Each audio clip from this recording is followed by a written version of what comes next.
Salutations, viewers, I'm Sir Bookwriter. Last year, I started a race against the calendar, and challenged myself to beat all 96 of my 200cc time trial runs before the year ended, and make videos documenting each track, their stories, and my progress throughout this project. Well, that year has now come and gone. 58 videos were uploaded within that span, plus the intro. Let me stop beating around the bush and get straight to it. I did not, in fact, end up beating all 96 of my runs. I did, however, get closer than I ever could have imagined, especially given the rocky start this project had. So, let's talk about it. On January 10th, I recorded my gameplay of DK Mountain. Clicked the button to show me the next track, and... No! Going into this project, Big Blue was easily the biggest hurdle for me to clear. Not just because it was by far my best time, but also because of my lengthy history with the track. And translating that into a cohesive yet simple script was impossible.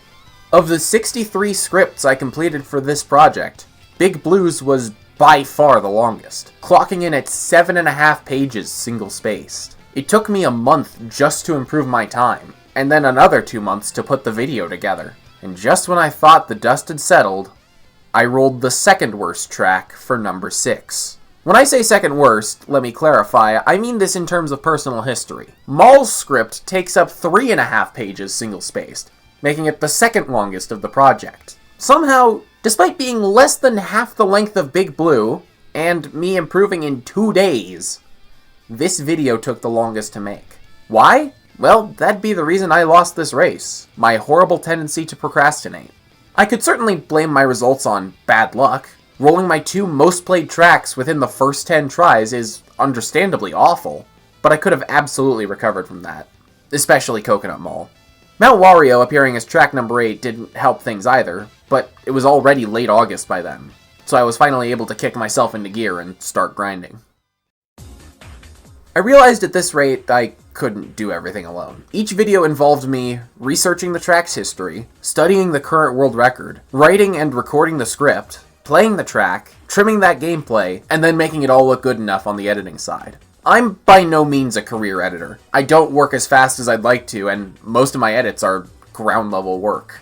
I could still manage doing just 1 track per day, provided of course I completely abandon all other aspects of my life. Unfortunately, I'm a human adult with responsibilities, so controlling every aspect of the process would have been impossible had I kept going solo.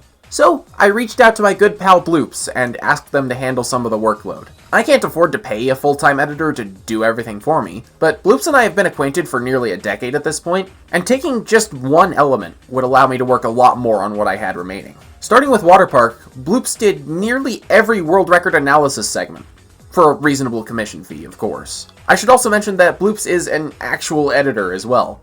They can make things look much better than I could in a far shorter time than me just making something my way. Thus, videos started releasing more frequently. Another roadblock occurred in October when I went on vacation. I usually take a trip around this time of year, visiting friends and whatnot, and this year was no different. However, I still had to work on the series, otherwise I'd put myself too far behind schedule. While I was staying with my buddy F, I finished up the Moo Moo Meadows and Mushroom Gorge videos, as well as recorded the gameplay and scripts for Wario Stadium and Excitebike Arena. However, I was away from home for 10 days, and only uploaded 2 videos. Doing the math, I realized that I needed to be perfect from that point onwards in order to make it in time. So what did I do? Well, nearly every day for 20 consecutive episodes, I managed to upload once per day. I was on fire, in both definitions of the phrase. Sure, I was pumping out content like nothing, and somehow managing to stay ahead of schedule, but in the back of my mind, I knew it wouldn't last. Dolphin Shoals made this even more apparent, as the backlog of videos I had was completely consumed while I was trying to improve. Even then, I managed to keep the streak alive, most of the time uploading videos either the day they were recorded or the day after. I have to say another thank you to Bloops here for doing an incredible job keeping up, despite my apparent insanity. The streak finally ended, almost fittingly, at the halfway mark when I rolled Rosalina's Ice World. It took me a few days to improve, and when I finally broke through, it came time for me to go out of town again, this time visiting family for Thanksgiving. I'd played through the next few tracks by this point as well, but behind the scenes had all but grinded to a halt. Suffice it to say, I was burned out. I at least pushed myself to finish the Ice World video, to say I at least made it halfway. On that subject, this video also introduced the new rolling program. This was made by Syl, and like I said then, they made it because they got tired of seeing me roll duplicates. It had to go through a couple versions, but this is what I ended up using for the rest of the project. Back to the series, it's now halfway through December. I've got 6 additional tracks recorded, but nothing else has been done. No scripts, no trimming, nothing. The trimming in particular was the worst part. I found it extremely tedious and time-consuming, not to mention I couldn't really be doing anything else at the same time. And that's when F gave me the brilliant idea to ask for some volunteer assistance. I asked the Mario Kart server for people that would be willing to trim my gameplay for no charge, and Luckyo stepped up and said bet. He ended up trimming 4 total tracks, which was the most of anyone since the release of Ice World. F also got a friend of his, Caden, in on the project. Despite being completely inexperienced about Mario Kart time trials as a whole, let alone my series, he was willing to lend his assistance.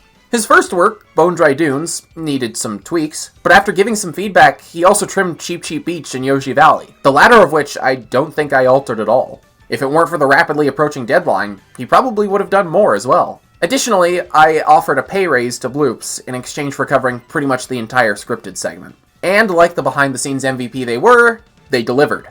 BC3 Onward was done almost entirely by them, with the exception of Sky High Sunday's personal history segment. More notably, every single one of those videos was done within the last 10 days of the year. Alas, even Bloops' insane editing speed couldn't overcome the deficit I dug for myself. So with 3 days remaining, I decided to switch up my tactics. I wouldn't record any more scripts, no more extended gameplay recordings. I would just play a track, have replay buffer enabled to capture the PR and any comments, and then roll the next track instantly afterwards. Anything I'd already played but didn't have a completed script for would also fall under this category. So, let's see what you've missed.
The clock strikes midnight, and this project ends, with a total of 71 out of 96 tracks completed. So close to that 3/4 mark. People paying close attention might have noticed that I said 71 tracks, but Snowland marked number 70, and I wasn't able to improve the next one, Dry Dry Desert.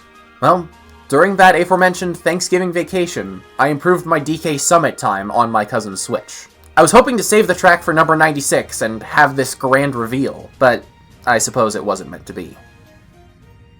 Oh my gosh, it actually happened. Wow.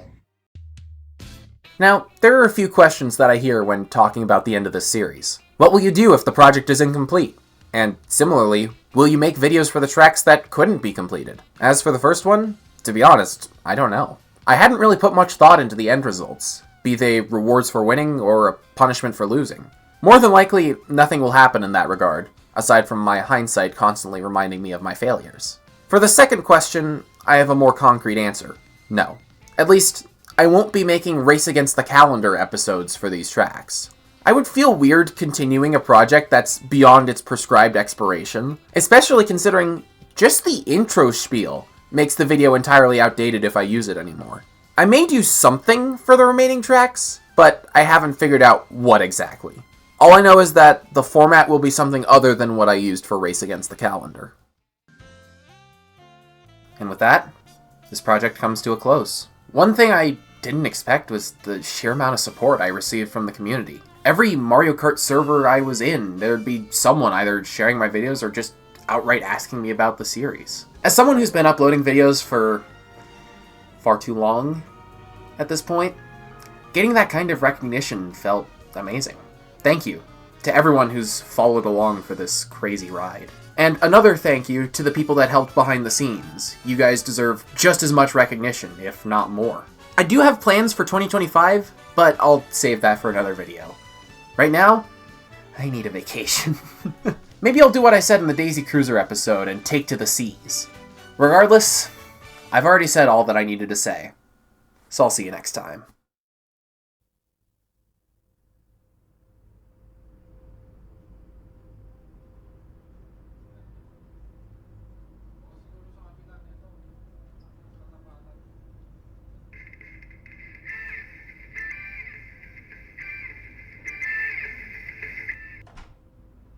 Yo. Hey, dumbass, are we gonna run this back or what?